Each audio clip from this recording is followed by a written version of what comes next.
అందరికీ నమస్కారం. ఒకరోజు తమ్ముడు తన అక్కకు ఫోన్ చేశాడు. అక్క, నీ మరదల్ని తీసుకుని మీ ఇంటికి వస్తున్నాను అని. అందుకు సంతోషంతో పొంగిపోయిన అక్క వంటగది అంతా వెతికింది. వారి కోసం ప్రత్యేకంగా ఏదైనా వండాలి అని. పేదరికంలో ఆమె ఓడిపోయింది. ఏమీ కనిపించలేదు. రెండు ఆరెంజ్ పళ్ళు కనిపించాయి. వాటితో 2 గ్లాసుల జ్యూస్ తయారు చేసి ఇద్దరి కోసం సిద్ధంగా ఉంచింది. బెల్ల మోగింది. తమ్ముడు వచ్చేశాడని పరిగెత్తుకుంటూ వెళ్ళి తలుపు తీసింది. ఎదురుగా తమ్ముడు, మరదలు తల్లి కూడా రావడంతో క్షణం ఆలోచనలో పడిపోయింది. అయినా వారిని ఆనందంగా ఆహ్వానించి కూర్చోబెట్టింది. వంటగదిలోకి వెళ్ళింది. 2 గ్లాసుల్లో జ్యూస్ తీసుకుని 1 గ్లాసులో నీళ్లు తెచ్చింది. మరదల ముందు, ఆమె తల్లి ముందు ఆరెంజ్ జ్యూస్ ఉంచింది. తమ్ముడి ముందు మాత్రం నీళ్ల గ్లాసు ఉంచింది. తమ్ముడికి 7 అంటే ఇష్టమని చెబుతూ తమ్ముడు అది తాగి నిజం తెలుసుకున్నాడు. ఇంతలో అత్తగారు నాకు 7 కావాలి అని అడగడంతో గుండె వేగంగా కొట్టుకోవడం మొదలుపెట్టింది అక్కకు.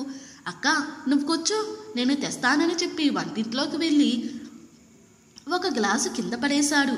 అయ్యో, ఏమైంది అని అందరూ అడిగితే జ్యూస్ పలికింది. నేను వెళ్ళి బయట తెస్తాను అని అల్లుడు వెళుతుంటే అత్తగారు వద్దులే బాబు అంటూ వారించింది.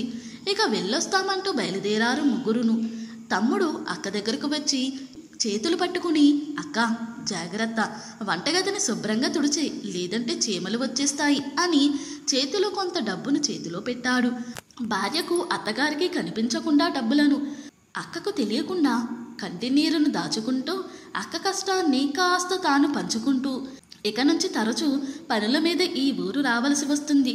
వచ్చినప్పుడల్లా నీ చేతి వంట రుచి చూడాల్సిందే అన్నాడు.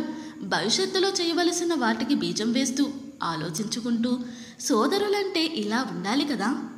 బంధమనే కాదు, కష్టాల్లో ఉన్నవారికి మన వల్ల చేతనైన సాయం అందించి వారిని కష్టాల నుండి బయటపడే సహాయం ప్రయత్నం చెయ్యాలి.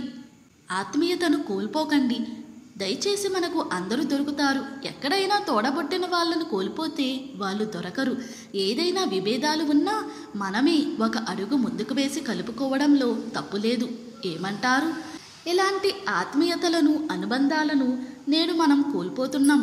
కానీ ఈ మెసేజ్ మళ్ళీ ఈ తరం నుండి ముందు తరాల వారు పాటించడం కొరకు దోహదపడుతుంది.